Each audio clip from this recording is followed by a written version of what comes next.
Salam sejahtera Malaysia, terima kasih kerana menonton video-video dalam channel ini. Sebelum kita mula, jangan lupa untuk tekan tombol subscribe, share, like dan komen. Let's go! Salam sejahtera dan salam perpaduan berita seterusnya. Anwar, Presiden UMNO, berita penuh. Susulan Anwar Ibrahim akhirnya dengan penuh bergaya menjejakkan kaki ke bangunan UMNO buat pertama kali setelah 25 tahun dipecat serta dihalau daripada parti itu. Ramai yang bertanya, malah mula membuat spekulasi apa bakal terjadi selepas ini.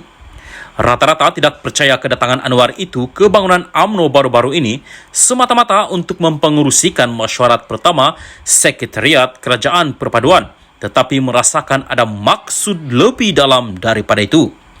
Spekulasi yang berlegar bahkan sampai ke peringkat ada yang bertanya apakah Anwar akan kembali ke pangkuan UMNO dan bakal menjadi presiden parti itu. Menelusuri perjalanan politik Anwar selama ini, harus diakui beliau memang seorang yang tidak pernah diam daripada berstrategi. Ketika dalam penjara pun beliau merancang pelbagai strategi. Ini kan pula setelah duduk sebagai Perdana Menteri. Secara umumnya, selain untuk mempengerusikan mesyuarat Sekretariat Kerajaan Perpaduan, setujunya Anwar dengan mesyuarat itu diadakan di bangunan UMNO bukanlah secara kebetulan atau disebabkan tiada pilihan premis yang lain.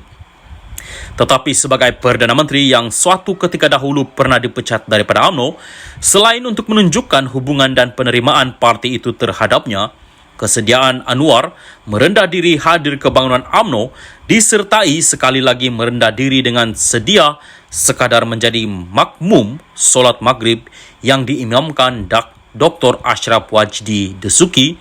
Beliau dengan sendirinya terlihat amat mengagumkan. Sebagai Perdana Menteri, jika mahu memilih untuk bersikap ego, Anwar boleh saja meminta mesyuarat Sekretariat Kerajaan Perpaduan itu diadakan di Putrajaya atau di mana-mana tempat lain yang bersesuaian kerana ia adalah urusan berkaitan kerajaan. Tambahan lagi, DAP yang barangkali masih janggal untuk memijak pejabat UMNO turut sama hadir dalam mesyuarat itu. Begitu juga sebagai pemimpin gerakan Islam yang memang biasa menjadi imam solat sejak dulu lagi, tiada masalah dan tidak bersalah jika Anwar memilih untuk menjadi imam solat maghrib di bangunan UMNO itu. Namun, kerana jiwa besar dan sebahagian adab menghormati tuan rumah, memilih menjadi makmum adalah lambang pekriti dirinya yang terpuji. Apapun, kunjungan Anwar ke bangunan UMNO buat pertama kali ini disertai ramai ahli UMNO sendiri teruja dan mengambil kesempatan bergambar dengannya. Spekulasi mengenai kehadiran beliau itu dan hubungan PKR dengan UMNO terus menjadi bualan di sana-sini sampailah sekarang. Tambahan lagi, berdasarkan situasi pasca PRU15 lalu, PKR dan UMNO sebenarnya bukan saja saling memerlukan untuk menubuhkan kerajaan, malah juga untuk masa depan kedua-dua parti itu. Berdasarkan keputusan PRU15 lalu, PKR dan Anwar dilihat amat memerlukan UMNO untuk menjamin Presiden PKR itu kekal lebih lama sebagai Perdana Menteri, manakala UMNO pula memerlukan PKR dan PH untuk berkongsi sokongan bukan Melayu dan agar terus berada dalam kerajaan di sebalik sokongan Melayu makin merosot yang diterimanya. Untuk itu, pilihan untuk Anwar menjadi Presiden UMNO selepas ini adalah pertimbangan yang rasional, matang serta sehat demi masa depan kedua-dua parti ke arah kestabilan negara yang menyeluruh. Pun begitu, untuk menjadi Presiden UMNO, Anwar mestilah terlebih dahulu kena membawa PKR bergabung dengan UMNO sebagai sebuah parti yang lebih besar. Oleh kerana PKR sebuah parti berbilang kaum dan UMNO berteraskan Melayu, penggabungan kedua-dua parti itu memerlukan UMNO dijenamakan daripada United Malaysia National Organisation kepada United Malaysians National Organisation. Walaupun UMNO berteraskan Melayu, tetapi menukarnya kepada pelbagai kaum tidak sepatutnya menjadi masalah kerana selepas penggabungan dengan PKR itu masih meletakkan pemimpin Melayu sebagai dominan dan peneraju utama dalam kepimpinannya. Ia tiada beza seperti mana UMNO sejak sekian lama telah memasarkan BN yang pelbagai kaum kepada pengundi ketika PRU yang melambangkan ia adalah parti yang tidak lari daripada jiwa Malaysia yang berbagai kaum serta agama.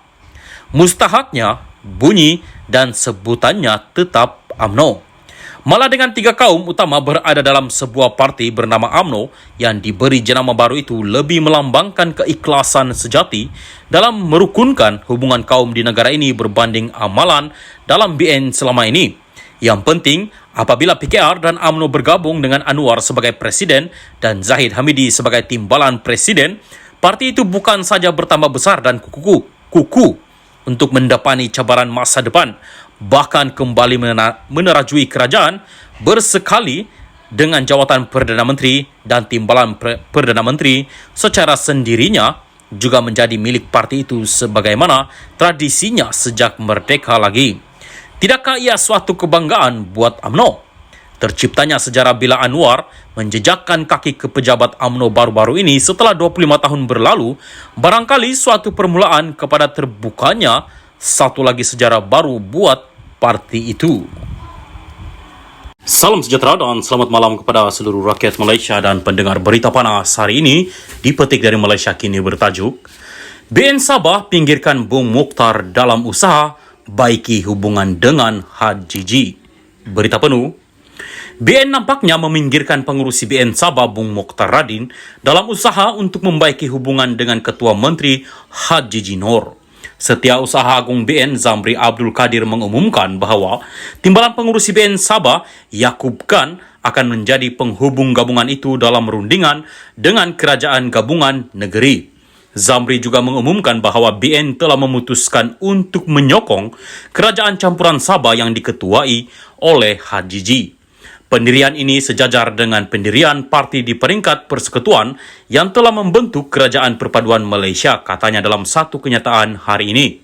Bulan lalu, Bung yang juga Ketua UMNO Sabah menarik balik sokongan BN kepada HJJ dalam cubaan rampasan kuasa. Bagaimanapun usaha itu digagalkan apabila 5 adun UMNO Sabah tidak mengikut jejak Bung dan terus menyokong HJJ sebagai Ketua Menteri. Ini menyebabkan Bung dan Yaakob kehilangan jawatan mereka dalam kerajaan negeri dalam rombakan kabinet negeri. Kenyataan Zamri dibuat sehari selepas MCA Sabah berkata ia juga akan terus menyokong HJJ. Ketua MCA Sabah, Lu Yen Tong, juga menjauhkan diri dengan usaha rampasan kuasa bulan lalu. Tidak pernah sekalipun MCA Sabah terlibat dalam sebarang usaha untuk menggulingkan kerajaan negeri pimpinan HJJ, katanya.